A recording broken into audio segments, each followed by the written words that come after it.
Everybody, welcome back to the channel. HTM here with a video update. We're going to be talking about champion points today. Now, I am going through our website, hacktheminotaur.com. I am updating all of the new champion points there for the Waking Flame DLC.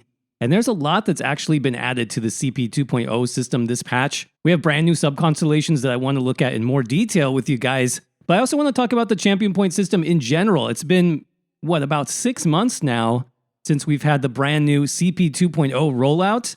And I want to talk about how it's going, what the system's doing well, what it's not doing well, and what we might see in the future. So let's jump right into it. And let's talk about the new stuff coming out in Waking Flame.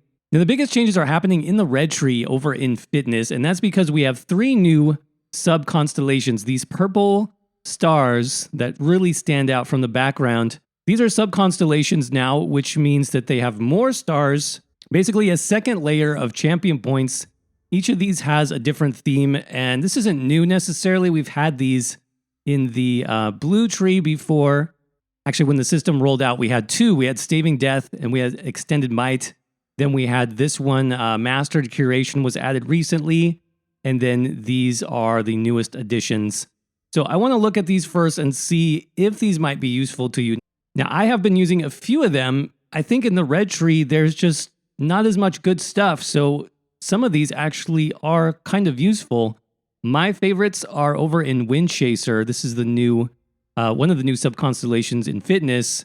I really like Thrill of the Hunt. This gives you major expedition for 6 seconds after killing a target. This is so good for stamina builds, even Magicka builds. This is great for things like VMA or Vateshran Hollows, just for that extra mobility on kill. Now, I also do like this one. Celerity gives you up to 10% bonus movement speed. And the nice thing about this slotted star is it's all the time. It's not just outside of combat like the one over in the green tree. This one you get in combat or out of combat, doesn't matter, and it's not a major or minor buff. So basically it just stacks with everything, which is great. And then we have one more here. Refreshing Stride gives you health and Magicka recovery while sprinting. So if I was to max this out, 500 health and Magicka recovery is a lot, actually. I think this would be quite good for PvP builds. You sprint a lot in PvP just to recover your resources while you're getting line of sight. Getting that extra Magicka and health back, I think, would be pretty awesome. Let's go ahead and look at a few more. Survivor's Spite. This is where Mystic Tenacity is now. So that's still the same. It reduces your duration of the elemental status effects applied to you 5% per stage. Then we have Pain's Refuge, reduces your damage taken by 1% per negative effect, up to a maximum of 20%. So for just 50 points, you can get potentially up to 20% damage reduction. That's an insane amount of damage reduction. Again, I think this is probably more of a PvP-focused star, but you could get a lot of mileage out of this, a lot of damage reduction, making you extremely tanky. Then we have Relentlessness, being stunned or feared, causes you to gain major protection for 3 seconds. I don't know about that one. I don't think that's worth a slotted star, personally. And then Sustained by Suffering increases your health, Magicka, and stamina recovery while under the effects of a negative effect. So that's 150 max recovery. Now, this is the most recovery possible in the red tree now, as of the Waking Flame DLC. That's because if we go over to Rejuvenation, they actually reduce this down to 90 health, Magicka, and stamina recovery. So you may want to keep that in mind. A lot of people run Rejuvenation. It's not going to be quite as good in the Waking Flame DLC. If you're able to have a status effect on you, or if it's something that you have pretty frequently, you can actually get more with this slotted star down here. And then the last sub-constellation over on the right is called Walking Fortress. This is where we have Nimble Protector now.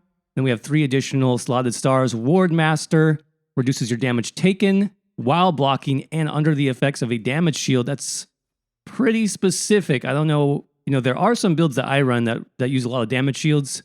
This would be probably pretty good on like my Atronach build, but I'm not sure that that's worth a slotted star necessarily. Bracing Anchor. While in combat, you increase the amount of damage you can block by 4% per stage. Reduces your movement as well, though, so that's up to 20% block mitigation. Maybe good for tanks, potentially. And then Soothing Shield. Whenever you successfully block an attack, you have a 15% chance to restore health. So these are super specific. Again, they're more like tanking focused. But I don't know, depending on your build, you might want one of those. So that is everything new coming in the Waking Flame DLC as far as the red tree. Now, blue tree saw one slight addition here, and that is Ironclad. This is well, it's not new, really. It was in the CP 1.0 system, but this is a defensive slotted star where you can reduce your damage taken from direct damage attacks by up to 10%. So that's over in Staving Death. And if you're confused, don't worry. This was the name of one of the stars in the red tree. They just changed the name. So Ironclad is over here. The red tree star that had that name is now called Fortified. So that is the main difference. So those are all the major changes. Now, we can talk about what is the future of champion points when we look at this, because now we have 3 sub-constellations in the red tree. We have 3 sub-constellations in the blue tree. We have no sub-constellations in the green tree. So I would guess that maybe next patch, maybe next DLC, which is the Deadlands, we might start seeing some of those sub-constellations pop up here in the green tree next. Green tree is really interesting because it's really not about combat or efficiency. So as far as what they might put in those sub-constellations, it could be literally anything. And I'm curious what you think. Let us know in the comments section. What do you think should be added to the craft tree if they're going to add those purple sub-constellations here next patch? I personally just use the same ones all the time. I always use Rationer, I use Liquid Efficiency, I use Steed's Blessing, and I use Treasure Hunter. Those are kind of my general slotted stars. Over here, you have like the stealth and the pickpocketing and all that stuff. I really don't use those. I know some people do. We have gathering, we have movement speed, mount stuff, harvesting already, furnishing, fishing. We have sneak cost reduction and reducing the cost of repairing your armor. So yeah, pretty much anything could go in here. Now, they do tend to have a focus, like when you look at what the other sub-constellations are, like Staving Death. This is focused on defense. Mastered Curation, this is focused on healing. We already talked about these.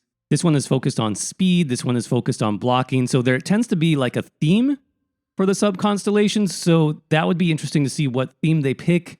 And then obviously what stars they're going to put into those sub-constellations. So that's just something to look out for. I'm guessing they'll want to finish that up probably this year. And the Deadlands will be the final DLC for this year. So I'm assuming we might see some additions there. So general thoughts next on the CP 2.0 system. I do like the system a lot, but I think there are some pretty big limitations. I mean, it's definitely interesting how they've decided to build this out.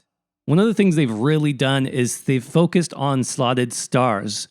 And that's interesting because you only get 4, right? You only get 4 of these per constellation, and you can't slot any more than 4 at a time.